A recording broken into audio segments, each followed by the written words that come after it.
One day Jonathan, the son of Saul, said to his young armor-bearer, "Come, let us go over to the Philistine garrison on the other side." But he did not tell his father. Saul was staying in the outskirts of Gibeah, under a pomegranate tree in Migron, and with him were about 600 men. And Ahijah, the son of Ichabod's brother Ahitub, the son of Phinehas, the son of Eli, the Lord's priest at Shiloh, was wearing the ephod, and the people did not know that Jonathan had gone. Between the passes by which Jonathan sought to cross over to get to the Philistine garrison, there was a rocky crag on the one side and a rocky crag on the other side. One crag was named Bozez, and the other Seneh.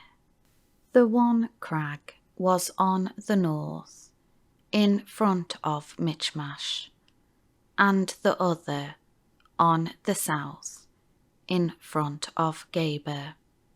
Jonathan said to his young armor-bearer, "Come, let us cross over to the garrison of these uncircumcised men.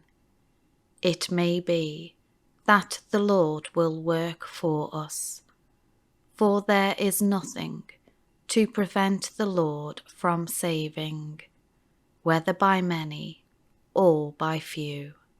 And his armor-bearer said to him, "Do everything that is in your heart.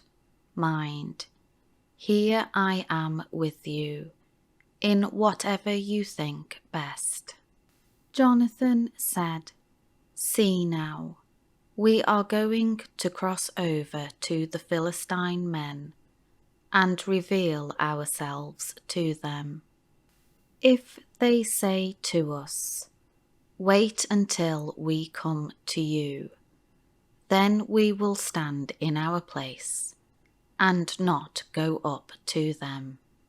But if they say, 'Come up to us,' we will go up, for the Lord has handed them over to us, and this shall be the sign to us."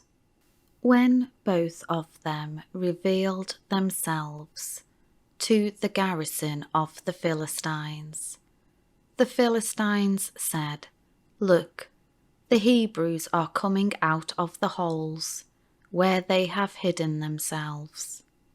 So the men of the garrison responded to Jonathan and his armor-bearer, "Come up to us, and we will tell you something." Jonathan said to his armor-bearer, "Climb up after me, for the Lord has given them into the hands of Israel." Then Jonathan climbed up on his hands and feet, his armor-bearer following after him. The enemy fell before Jonathan in combat, and his armor-bearer killed some of them after him.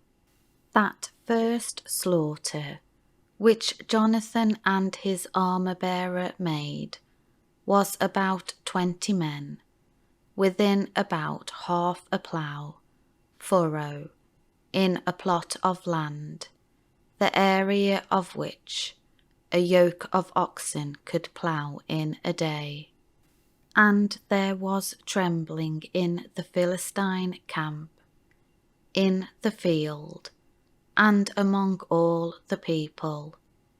Even the garrison and the raiding party trembled in fear, and the earth quaked, and it became a trembling and terror from God.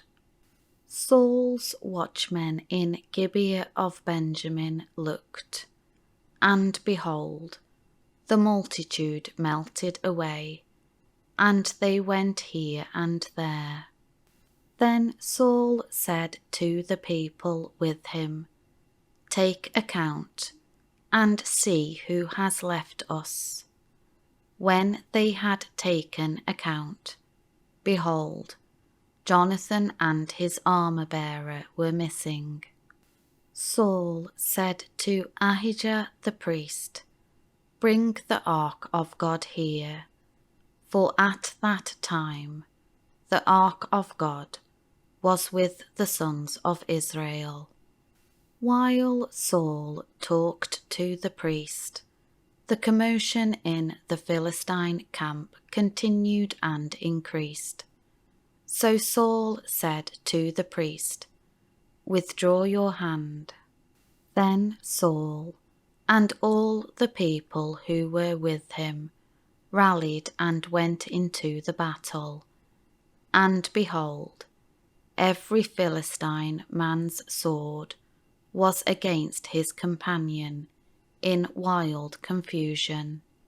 Now the Hebrews who were with the Philistines previously, who went up with them all around in the camp, they also turned to be with the Israelites who were with Saul and Jonathan.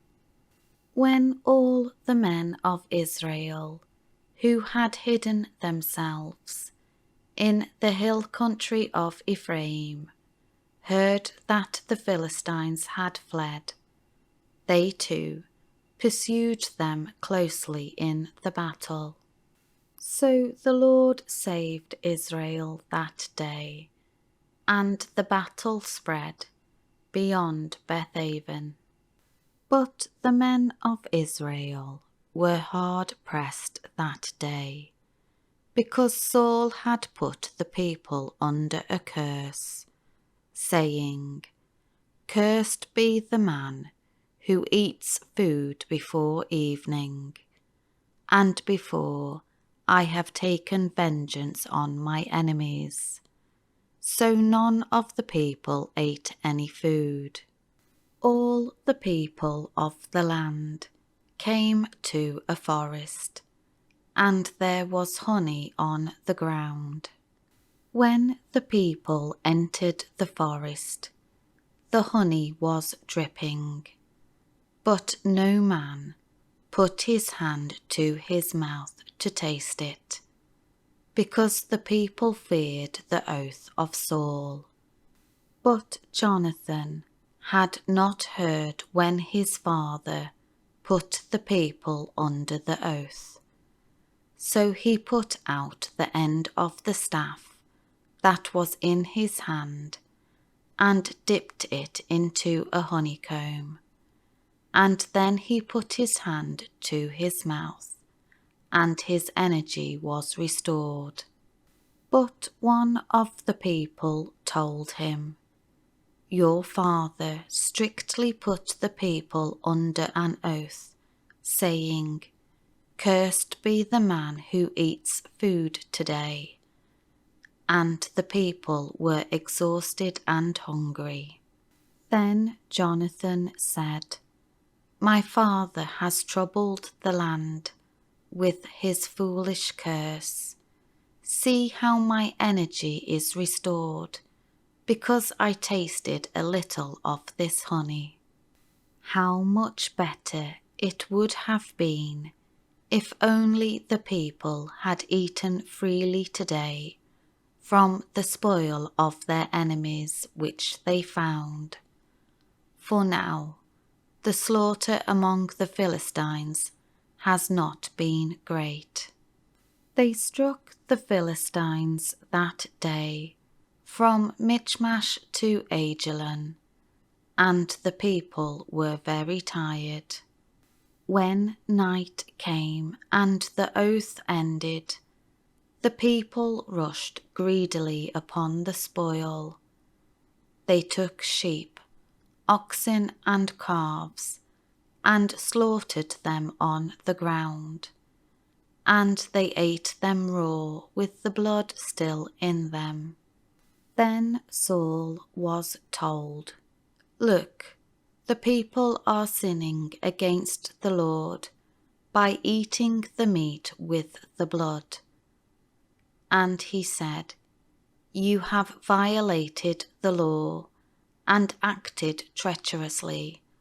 Roll a large stone to me today." Saul said, "Spread out among the people and tell them, each one of you, bring me his ox or his sheep, and butcher it properly here and eat, and do not sin against the Lord by eating the meat with the blood." So that night each one brought his ox with him and butchered it there. And Saul built an altar to the Lord. It was the first altar that he built to the Lord. Then Saul said, "Let us go down after the Philistines by night and plunder them until the morning light, and let us not leave a man of them alive." They said, "Do whatever seems good to you." Then the priest said, "Let us approach God here." Saul asked counsel of God, "Shall I go down after the Philistines? Will you hand them over to Israel?" But he did not answer him that day. Then Saul said, "Come here, all you who are leaders of the people, and let us find out how this sin, causing God's silence, happened today. For as the Lord lives, who saves Israel, for even if the guilt is in my son Jonathan, he shall most certainly die." But not one of all the people answered him. Then he said to all the Israelites, "You shall be on one side. I and my son Jonathan will be on the other side." The people said to Saul, "Do what seems good to you."